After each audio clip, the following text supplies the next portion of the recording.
आज हम आपको मिलवाने जा रहे हैं एक ऐसे होनहार कलाकार से जिससे मिलकर आपको बहुत ही खुशी होगी। जी हाँ, मेरे घर चाय पे पधारे हैं, उनका हम स्वागत करते हैं, इस्तकबाल करते हैं। कौन है वो? आइए आप खुद ही देख लीजिए। आइए, स्वागत है आपका। बहुत बहुत शुक्रिया आपका। तो आप हैं अजीम शेख और मुंबई में बहुत अच्छा काम कर रहे हैं अभिनय के क्षेत्र में, और आज मेरे घर पे चाय पर पधारे हैं यहाँ पर, और बहुत सारी बात करेंगे इस चाय की चुस्की के बाद कि अब चाय के बाद बातचीत होगी।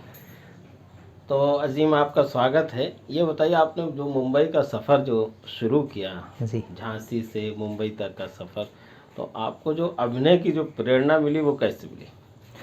अभिनय की प्रेरणा वही, जैसे मेरे ख्याल से सही होगा कहना कि सबको जैसे मिलती है।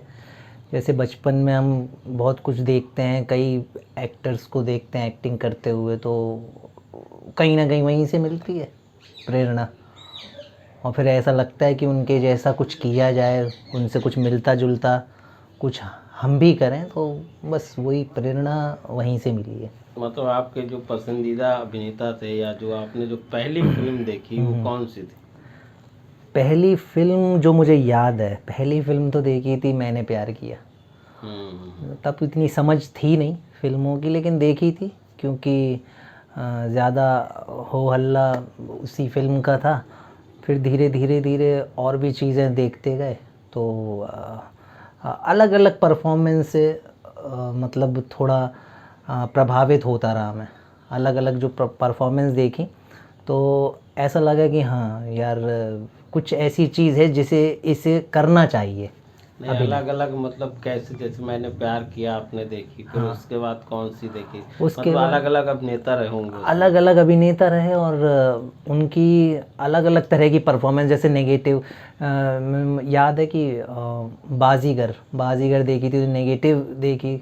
तो इस तरह से अलग अलग तरह की जो अभिनय होता है, तो वो मतलब प्रभावित होते रहे उससे, तो लगा कि ये करना चाहिए इस तरह अच्छा, का। तो पर्दे पे जब आपने देखा अभिनेताओं को अभिनय करते हुए, तो आपको लगा कि हमें करना चाहिए। इस करने के लिए फिर आपने क्या क्या किया? इस करने के लिए सबसे पहले तो जो हमारे हाथ में था, ज़्यादा से ज़्यादा फिल्में देखते थे और सीरियल्स देखते थे। जब टीवी वगैरह पे भी बहुत सारे सीरियल आते थे, तो जो कुछ कुछ परफॉर्मेंस ऐसी होती थी जो मन को लुभा जाती थी, तो वो सब चीज़ें देखे, उन चीज़ों से सीखे। मतलब उनकी तरह जिस तरह से वो करते थे। जैसे मुझे याद है आशुतोष राणा जी का एक शो आता था स्वाभिमान करके, तो उसमें उनका जो करेक्टर था वो बड़ा अलग सा करेक्टर था। तो वो देख के भी लगा कि यार एकदम उस वक्त वो एकदम नए थे, न्यू एंट्री थी उनकी। तो उनको देखा तो उनकी बड़ी बहुत प्रभावशाली एंट्री थी उस सीरियल में। तो वो देख के लगा कि यार यार कि मतलब नए लोग इतना अच्छा काम कर सकते हैं, और इतना इम्पैक्टफुल काम था उनका। तो वो भी देखा, और अलग अलग अच्छी अच्छी चीज़ें देखते रहे, तो बस वो सीखने को मिला उन चीज़ों से। स्वाभिमान सीरियल मुझे भी याद है, जब आशुतोष राणा बताते थे कि झांसी में उनकी रिश्तेदारी है, अपने रिश्तेदार के यहाँ आए हैं। अखबार में कभी कभी छप जाया करता था कि स्वाभिमान सीरियल का एक आर्टिस्ट जो है झांसी ये अपना खंडेराव गेट के आसपास जो है देखे गए हैं। तो बड़ा अच्छा लगता था। तो आपने जब उनको देखा और स्वाभिमान देखा, जब बाजीगर आपने देखी, तो उस समय क्या आपकी उम्र रही होगी और कौन सी क्लास में थे आप? बाजीगर के टाइम पे तो बहुत ही ज़्यादा, बहुत छोटा था मैं, और मेरे ख्याल से 4-5 साल का होऊंगा मैं उस वक्त। और वो जो गाने उसमें जो थे, तो वो मतलब गानों की वजह से भी वो बहुत कैची फिल्म हो गई थी। इतना ज़्यादा कैची हो गई थी वो फिल्म की, मतलब क्रेज़ था उस फिल्म का। और शाहरुख खान एकदम न्यू टैलेंट जो थे उस वक्त, और इतना बढ़िया काम किया था कि एकदम से छा गए थे। तो हम लोग बच्चे ही थे, तो हमें भी ऐसा लगा कि यार कुछ हुआ है, धमाका कुछ ऐसा लगा हमको। तो बहुत प्रभाव डाला इस तरह के अलग अलग एक्टर्स के अलग अलग तरह के काम से।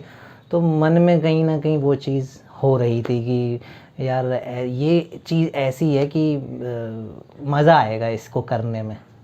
तो वो चीज़ थी। फिर आपने जो है उसका कोर्स भी किया, मेडिकल का कुछ कोर्स हाँ होता हाँ, तो है? हाँ, जैसे कि अभी आप सबको मालूम है, पढ़ाई करते रहते हैं सब, और हमारी जो मिडिल क्लास फैमिली है तो उसमें सबसे ज़्यादा पढ़ाई पे ज़ोर दिया जाता है, क्योंकि मेरे फादर भी अच्छे खासे हाईली क्वालिफाइड थे हमारे घरों में। मतलब पढ़ाई लिखाई का बहुत ज़्यादा चलन और बहुत सीरियस एक वो बोला जाता था कि पढ़ाई बहुत ज़रूरी है। तो इसीलिए मेरा भी मन था अच्छा, मैं पढ़ने में भी अच्छा था, पढ़ाई की, और फिर मेडिकल की प्रिपरेशन भी की। फिर कहीं ना कहीं ऐसा हुआ कि मैंने डी फार्मेसी का कोर्स भी किया और फिर बैचलर ऑफ आर्ट भी किया। और बैचलर ऑफ आर्ट करने का रीज़न ही यही था क्योंकि इससे पहले मैं बीएससी में भी एडमिशन लिया था मैंने, लेकिन मैंने वो छोड़ दिया था। और उसके पहले मैं मेडिकल की भी तैयारी कर रहा था तो वो भी छोड़ दिया था।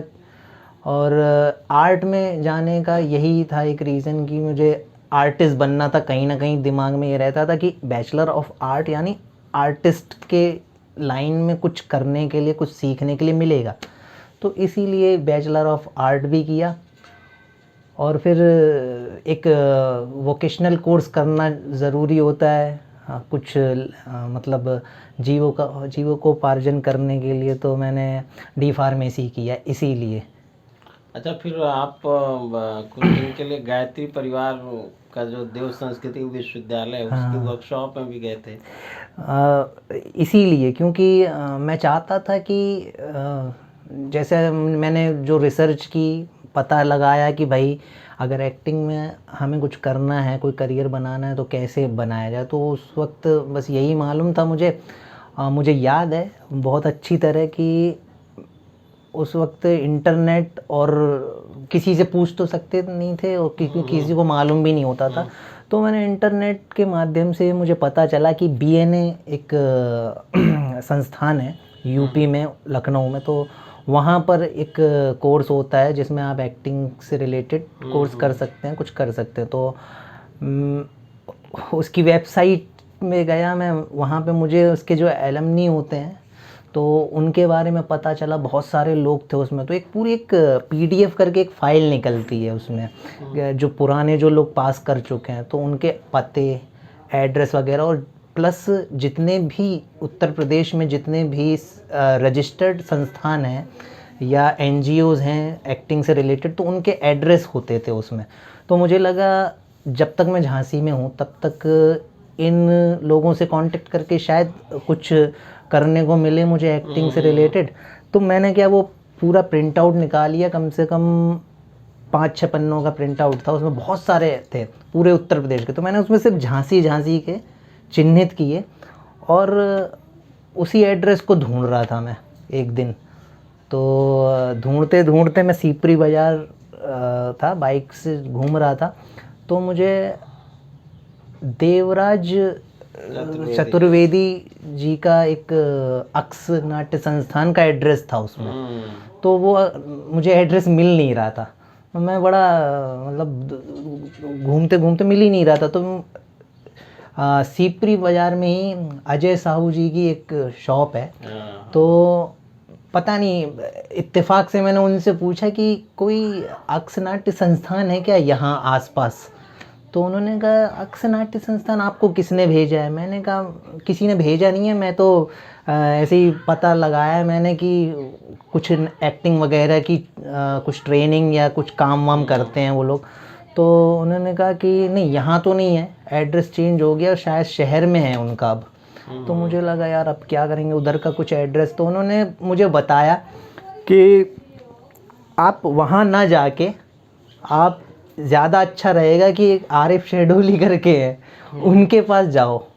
तो मैंने कहा यार आरिफ शेडूली, ये तो मुझे मालूम नहीं था उस वक्त। तो उन्होंने बताया कि यहाँ से आप चले जाओ, वहाँ पे बोर्ड लगा होगा, उनका घर वहीं है।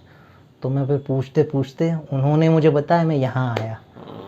तो फिर आपसे मिला यहीं, और मिलने के बाद फिर थोड़ा परिचय वगैरह जो भी हुआ, और उसके बाद कुछ दिन के बाद नुक्कड़ नाटक वगैरह में थोड़ा मतलब पार्टिसिपेट करने लगा मैं।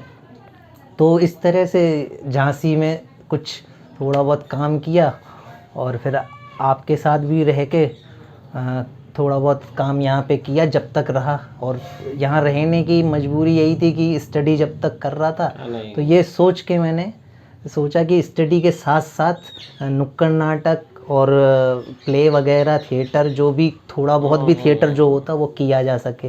तो इस तरह की प्लानिंग थी, तो झांसी में रह के वो करता रहा मैं। अच्छा, फिर उसके बाद आप जब आपका पूरी तालीम हो गई तो फिर आपने मुंबई जाने का सोचा।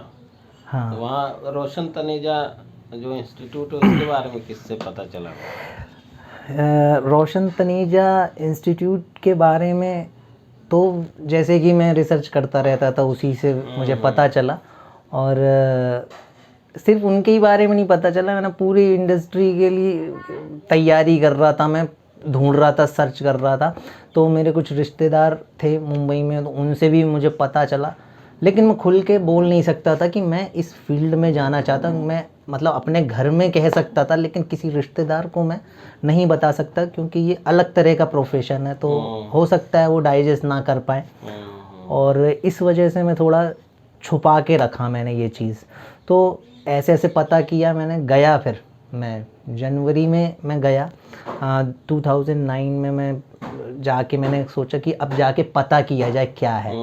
तो वहाँ पर मैंने स्ट्रगल भी किया, और स्ट्रगल करते करते मैंने वहाँ पर काफ़ी मतलब एक्टिंग क्लास, और जो ऑथराइज्ड इंस्टीट्यूट हैं, जो मतलब NSD और BNA से भी अलग हटके जो और भी हैं जो ऑथराइज, तो वहाँ पर मैंने जाके पता किया। तो सभी जगहों पे गया मैं तो, लेकिन उसमें मुझे बेस्ट जो लगा मेरे हिसाब से, जो मुझे ठीक लगा, तो रोशन तनेजा। तो इस तरह से फिर मैंने वहाँ पे ट्रेनिंग भी ली, क्योंकि मुझे एक्टिंग सिर्फ शौकिया नहीं करनी थी, मुझे उसको प्रोफेशनल करना था। के तौर पे लेना। इसलिए मैं चाहता था कि प्रोफेशनल ट्रेनिंग भी लूँ। हालांकि मैं शौकिया कर सकता था, क्योंकि इतना तो एक्टिंग मुझे इतनी तो आती थी, लेकिन मुझे लगा कि अगर पैसे कमाने हैं और प्रोफेशनली काम करना है, तो आपको पूरी तरह से प्रोफेशनल होना पड़ेगा, और ट्रेनिंग भी प्रोफेशनली ही लेनी पड़ेगी। तो ऐसे मैंने फिर वहाँ पे एडमिशन पहली बार कैमरा कौन सा सीरियल था जिसमें फेस किया आपने? पहली बार सीरियल में प्रोफेशनल एक्टर के तौर पर मैंने पहली बार कैमरा फेस किया था पीहर। एक DD का शो था पीहर, और पहला ही काम ऐसा था कि अच्छा काम था वो, रोल में काफ़ी कुछ करने के लिए था, और अच्छा लगा था वो काम करके। तो बस उसके बाद ऐसा हुआ कि प्रोफेशनल ट्रेनिंग तो मैंने ली ही थी, और वो काम भी मैंने अच्छे से कर दिया था। तो थोड़ी सी एक हवा बन गई कि हाँ यार ये अच्छा काम कर लेता है। तो धीरे धीरे फिर मैंने और भी काम किया आगे। ये चीज़ आपने बहुत से सीरियल किए, क्राइम पेट्रोल, CID, मतलब तमाम सीरियल किए। अब आगे की क्या योजना है? योजना आगे की यही योजना है कि एक्टिंग ही करना है, और फिर कुछ एक बहुत हाई लेवल पे तो नहीं, लेकिन थोड़े से कम लेवल पे हम कुछ शॉर्ट फिल्म्स वगैरह का निर्माण करते रहते हैं।